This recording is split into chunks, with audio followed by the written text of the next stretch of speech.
Hello everybody. तो मेरे comment section में आप में से काफ़ी लोग का क्वेश्चन था कि हमको अभी मेल पे आ गया है एसईसी और एईसी फिल करने के लिए, तो कौन से सब्जेक्ट्स हम लोग को पढ़ने चाहिए। तो मैं अपना 1 साल का एक्सपीरियंस शेयर करना चाहती हूँ, जिसमें मेरा एसईसी 2 बार चेंज हो चुका है, एमडी 2 बार चेंज हो चुका है। अभी 3rd सेमेस्टर में सब कुछ मैंने तीसरी बार फिर से नया लिया है। तो मैं 2 बार मेरे क्या सब्जेक्ट्स लिए थे, कैसे मार्क्स आए थे, लेना चाहिए नहीं लेना चाहिए, ये सब मैं आपको डिटेल में एक्सप्लेन करना चाहती हूँ, अपना एक्सपीरियंस शेयर करना चाहती हूँ आप लोग के साथ। तो मैं कहूँगी अगर आप ये मत सोच के लीजिएगा कि आपका ये फेवरेट सब्जेक्ट है, आप इसमें कर लेंगे, आपके बहुत ज़्यादा नंबर आ जाएंगे, ये सोच के मत लीजिएगा, क्योंकि आपके पास ऑलरेडी 2 बहुत इंपॉर्टेंट सब्जेक्ट्स हैं। आपका मेजर जो आपकी टॉप प्रायोरिटी है वो सबसे ज़्यादा इंपॉर्टेंट है, और फिर आपका माइनर, मतलब आपके पास ये 2 सब्जेक्ट्स ऐसे हैं जो आपका सीजीपीए डिसाइड करेगा, जिसमें आपका कमांड बहुत अच्छा होना चाहिए, जिसको आपको 100% देना चाहिए। तो मैं चाहूँगी या मैं आप लोग को सजेस्ट करूँगी कि आप अपना एईसी, एसईसी, एमडी को इजी सब्जेक्ट लिए, ऐसा कि जिसको आप एक दिन पहले भी एग्ज़ाम से पहले पढ़ के जाए तो आपके एग्ज़ाम में नंबर अबव 50, 60, 70s की लाइन में आ जाए। आप ये मत सोचिएगा कि आपके स्कोर कार्ड में सब्जेक्ट अच्छा लगना, जैसे आप चाहेंगे, आपको भले कंप्यूटर साइंस में कोई इंटरेस्ट नहीं, आपको आता नहीं, बट आप चाहेंगे कि आपके स्कोर कार्ड में बहुत अच्छा लगेगा एमडी कंप्यूटर साइंस लिखा हुआ।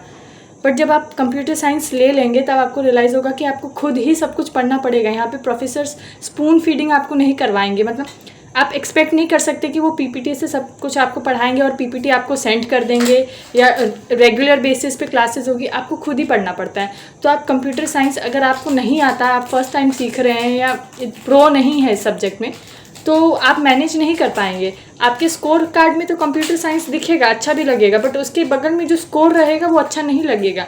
जो एवरेज स्कोर जाएगा वो आपका 40s में रहेगा, जिससे आपका सीजीपीए गिर जाएगा। आपके पास ऑलरेडी मेजर और माइनर है, आपकी पसंद का अच्छा सब्जेक्ट है, आप उसमें मेहनत कीजिए। आपके स्कोर कार्ड पे वैसे भी वो 2 सब्जेक्ट मैटर करेगा, आपका मेजर क्या है सबसे पहले वो, फिर आपका माइनर क्या है।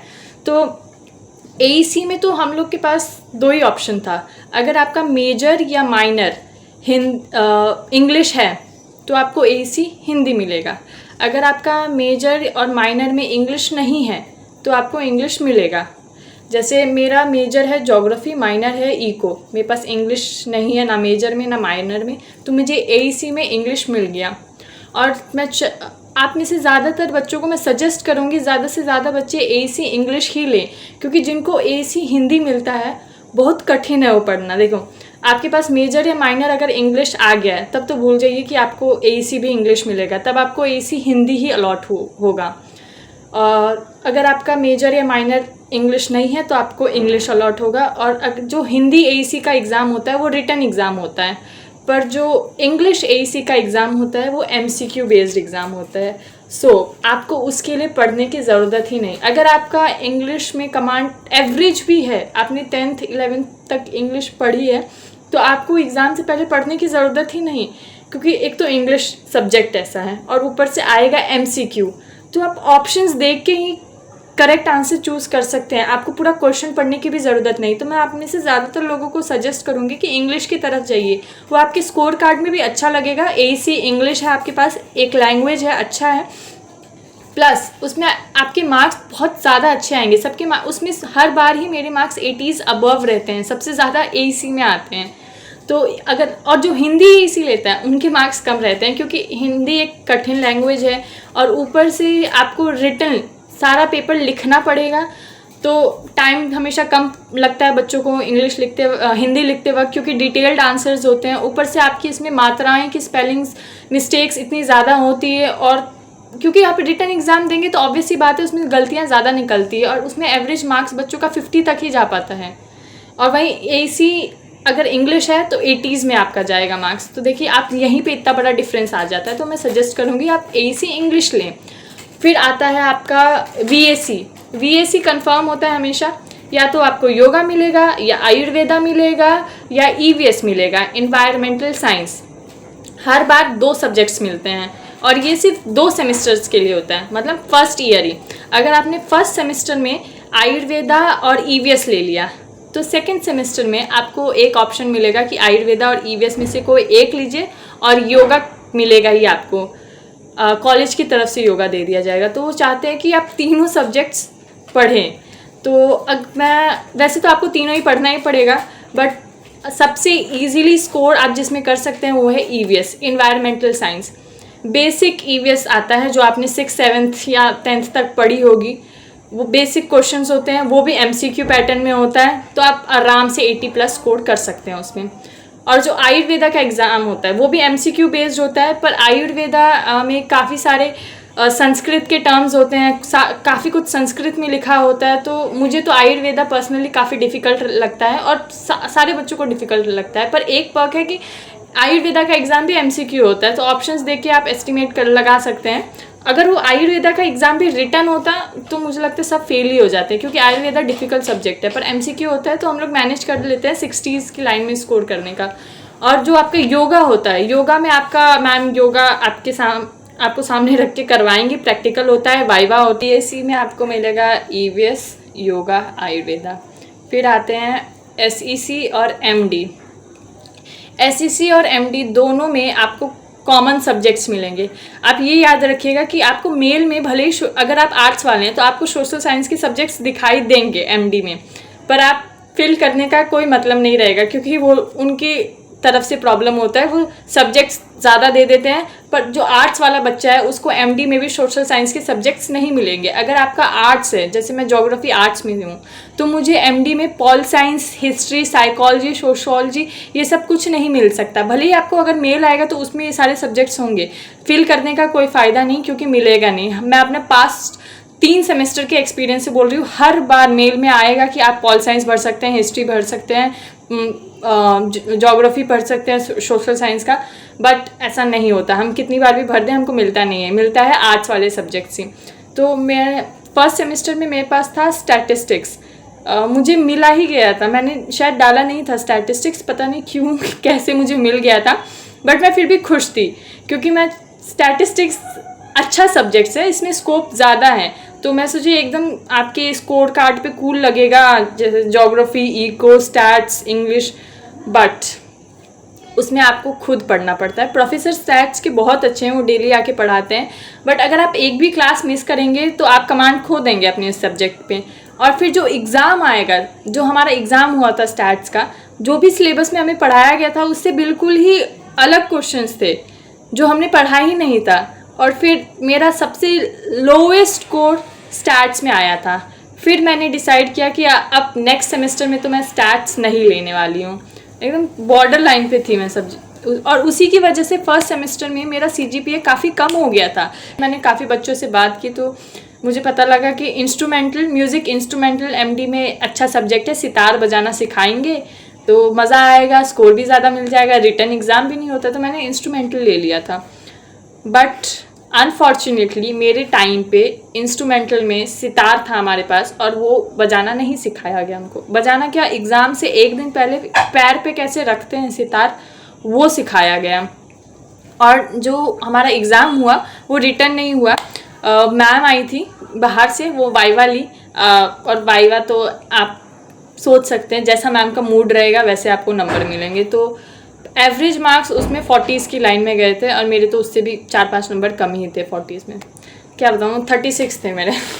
फिर उसके बाद मैंने सोचा अब MD में इंस्ट्रूमेंटल भी नहीं लेना है। सेमेस्टर में मैंने MD में इंस्ट्रूमेंटल लिया था, बट मैंने जैसे बताया हमको इंस्ट्रूमेंट बजाना ही नहीं सिखाया, तो फिर मैंने डिसाइड किया कि अब मैं इंस्ट्रूमेंट नहीं लूँगी अगले सेमेस्टर में। फिर उसमें मार्क्स सबके एवरेज 40s की लाइन में आया था, तो मैंने सोचा कि सब्जेक्ट भी इतना कुछ खास नहीं है, और मार्क्स भी किसी के भी 70s 80s में नहीं आ रहे हैं, एवरेज मार्क्स 40s में हैं, तो वो सब्जेक्ट भी नहीं लेना चाहिए। फिर मैंने इस बार पेंटिंग लिया है। अब पेंटिंग में क्या होता है मैं बाद में बताऊंगी, बट मैंने सुना है पेंटिंग में एवरेज मार्क्स सबके 50-60s की लाइन में आते हैं, जो MD में इतना नहीं आ पाता है।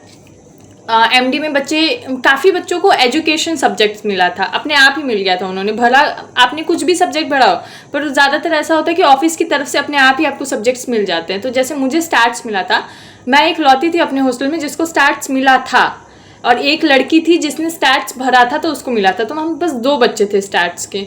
मेरे हॉस्टल में से, और बाकी ज़्यादातर लड़कियों को एजुकेशन मिल गया था। सो एजुकेशन सब्जेक्ट आपके स्कोर कार्ड पे इतना कुछ मैटर नहीं करता है, एजुकेशन सब्जेक्ट की इतनी कुछ वैल्यू नहीं होती, प्लस वो सब्जेक्ट का सिलेबस इतना ज़्यादा है कि बच्चों को मेजर सब्जेक्ट से ज़्यादा पढ़ना पड़ता है एजुकेशन में, और फिर भी मार्क्स नहीं आ पाता है एजुकेशन में।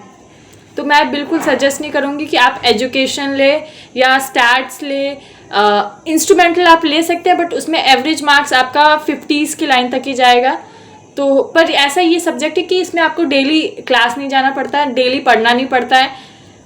तो क्लास नहीं जाने का एक बेनिफिट है। अगर स्टैट्स लेंगे तो आपको डेली क्लास जाना पड़ता है। अभी मैंने पेंटिंग लिया है, इसमें क्लास जाना पड़ता है क्योंकि मैम स्केचिंग सिखाती हैं और मुझे मज़ा भी आता है। मतलब 1 घंटा काफ़ी रिलैक्सिंग रहता है, वहाँ पे स्केचिंग सीखते हैं और उसमें बच्चों के मार्क्स भी अच्छे आते हैं, 50-60s की लाइन में आ जाते हैं। एजुकेशन लेने के लिए मैं सजेस्ट नहीं करूँगी क्योंकि उसमें आपको मेजर से ज़्यादा पढ़ना पड़ेगा। एजुकेशन में एजुकेशन की पूरी हिस्ट्री बताई जाती है, तो आपको पूरे डेट्स याद करने पड़ेंगे। जैसे आपका हिस्ट्री सब्जेक्ट है वैसा, पर हिस्ट्री तो आपका मेजर होगा तो समझ में भी आता है कि आप मेजर में इतना पढ़ रहे हैं। पर आप एमडी में क्यों इतना पढ़ेंगे, एमडी सब्जेक्ट जो इतना मैटर ही नहीं करता। तो मैं आपको सजेस्ट करूँगी कोई हल्का फुल्का सब्जेक्ट लें। अगर आपको डांस आता है या आपको कथक आता है या भरतनाट्यम आता है तो आप एमडी में कथक या भरतनाट्यम ले, क्योंकि उसमें आपका रिटन एग्जाम कुछ नहीं होता है, उसमें प्रैक्टिकल ही होता है। मतलब मैम के सामने आपको कथक करके दिखाना पड़ता है, अच्छे से तैयार होके जाना होता है, ताल वाला आपको आना चाहिए, बेसिक चीज़ें कथक में। और उसमें आपको नंबर काफ़ी अच्छे मिल जाएंगे, 70s की लाइन में, 80s की लाइन में मिल जाएगा। तो मैं सजेस्ट करूँगी कि आप ये सब्जेक्ट लें। पर अगर आपको कथक नहीं आता तो आपको डेली जाना पड़ेगा, क्योंकि मैम ऑब्वियसली बात है मैम सिखाएंगी। अगर आप क्लास मिस कर देंगे तो फिर मुश्किल है वापस से आप बाकी बच्चों के साथ मैनेज कर पाएँ कथक करना। तो पर अगर आपको थोड़ा बहुत भी आता है तो मैं सजेस्ट करूँगी ये सब्जेक्ट लें, क्योंकि ये काफ़ी स्कोरिंग है। एट द एंड आप सब लोग चाहेंगे कि आपका CGPA ज़्यादा रहे, आपका मेजर और माइनर वैसे ही भारी होगा, इंपॉर्टेंट भी होगा, आप उसमें अपना 100% दीजिए। MD और SEC AEC ऐसा सब्जेक्ट लीजिए जिसमें आप कम भी पढ़े तो आपके मार्क्स ज़्यादा आएँ। सो ये मैंने बता दिया आपको MD AEC और VAC क्या मिलेगा। अब आता है SEC, skill enhancement course. SEC एक ऐसा सब्जेक्ट है जो मैं पिछले 3 सेमेस्टर से एक ही ली हूँ और अभी तक मैंने चेंज नहीं किया, वो है इंग्लिश। और ये बात है कि पिछले फर्स्ट सेमेस्टर में सिर्फ कुछ बच्चे थे जिनके पास SEC इंग्लिश था। फिर उसके बाद सबने नोटिस किया कि SEC इंग्लिश में बच्चों के मार्क्स काफ़ी ज़्यादा आ रहे हैं और पढ़ना नहीं पड़ता। तो सेकेंड सेमेस्टर में और बच्चे आए दूसरे SEC से जिन्होंने अपना SEC इंग्लिश करवा लिया, और इस बार थर्ड सेमेस्टर में और ज़्यादा बच्चे आ गए हैं SEC इंग्लिश में। कोई भी ऐसा बच्चा नहीं है जो SEC जिसका फर्स्ट सेमेस्टर में इंग्लिश हो और उसने सेकेंड या थर्ड में चेंज करा लिया, सब कंटिन्यू ही कर रहे हैं। SEC इंग्लिश मतलब इतना इजी सब्जेक्ट है। अगर आपका इंग्लिश पे कमांड एवरेज भी है, आपने 11th-12th तक इंग्लिश पढ़ी है, तो SEC में आपको ना रेगुलर क्लास जाने की चिंता है, ना ज़्यादा पढ़ाई करने की। ज़्यादा क्या, हम तो एग्ज़ाम से 1 दिन पहले पढ़ाई करते हैं, वो भी देखते हैं कि क्या आएगा। Organs of speech, A and the basic English आती है, बहुत बेसिक, और उसमें मार्क्स आपके काफ़ी अच्छे आ जाते हैं। सबके 60 से ऊपर ही आते हैं, जो मिनिमम होता है वो 50 की लाइन में होता है। तो मैं आपको सजेस्ट करूँगी AEC अपना इंग्लिश ले, SEC भी अपना इंग्लिश ले। MD में आप अपना कथक, भरतनाट्यम, इंस्ट्रूमेंटल, पेंटिंग ये सब्जेक्ट ले सकते हैं। भारी सब्जेक्ट्स ना ले। स्टैट्स तो मैं सजेस्ट नहीं करूँगी, काफ़ी भारी होता है। अगर आप डांस बैकग्राउंड से नहीं, आपने कभी कथक नहीं किया तो कथक आपको थोड़ा डिफ़िकल्ट लग सकता है, क्योंकि आपने नहीं किया तो आपको सीखना पड़ेगा। तो इंस्ट्रूमेंटल ठीक रहेगा। इंस्ट्रूमेंटल में क्योंकि एवरेज 40s-50s की लाइन में आ जाते हैं। एजुकेशन मैं सजेस्ट नहीं करूँगी आपको लेने के लिए, एजुकेशन ना ले। अगर आप सोशल साइंस से हैं तो आप अपना MD ज्योग्राफी ले सकते हैं, क्योंकि उसमें बहुत बेसिक चीज़ें आती हैं, तो आपको उसके लिए ज़्यादा पढ़ने की ज़रूरत नहीं पड़ती और आपके मार्क्स उसमें काफ़ी अच्छे आ सकते हैं, आ जाते हैं बच्चों के। तो मैं ये सजेस्ट करूँगी। और SEC मैं सजेस्ट करूँगी कि इंग्लिश ले। अगर आपकी इंग्लिश पे एवरेज भी है आपकी इंग्लिश तो इंग्लिश लें, क्योंकि मैं चाहूँगी कि आप अपने मेजर माइनर पे ज़्यादा फोकस करें। बाकी जो सब्जेक्ट्स हैं वो बस आपका CGPA बढ़ाने के लिए, आपके स्कोर कार्ड पे वो कोई वैल्यू रखते नहीं हैं। तो ऐसा सब्जेक्ट लीजिए जिसमें आपको पढ़ना ना पड़े ज़्यादा और आपके मार्क्स ज़्यादा आएँ, जिससे आपका CGPA बूस्ट होए। क्योंकि वैसे ही मेजर माइनर में चेकिंग ऐसी होती है कि आप 70 में से 40s की लाइन में ही पहुंच पाएंगे मैक्स टू मैक्स। और कभी कभी तो ट्रेजेडी ऐसी हो जाती है कि इंटेलिजेंट बच्चे 30 में रह जाते हैं, 28 आ जाते हैं बच्चों के। तो अगर आप मेजर माइनर में भी इतना कम लेंगे और एमडी भी एकदम स्टैट्स ले लेंगे, एजुकेशन ले लेंगे, जिसके लिए आपको बहुत पढ़ना पड़ेगा मेजर की तरह, उसमें भी आपके 40s में मार्क्स आएंगे, तो आपका सीजीपीए आप खुद सोचिए कितना गिर जाएगा। आपका मेजर माइनर बहुत इंपॉर्टेंट है, उस पर ध्यान दीजिए, उसमें अपना 100% दीजिए, डेली क्लास जाइए, डेली प्रैक्टिस कीजिए, पढ़ाई कीजिए। एमडी, सेक, एसी और वीएसी इतना ध्यान मत दीजिए, ये सिर्फ आपके सीजीपीए बढ़ाने के लिए है, तो इजी सब्जेक्ट्स ले, I suggest. So thank you very much. और भी कोई आपका डाउट हो तो कमेंट सेक्शन में पूछिएगा, मैं पूरी कोशिश करूँगी जवाब देने की। Thank you.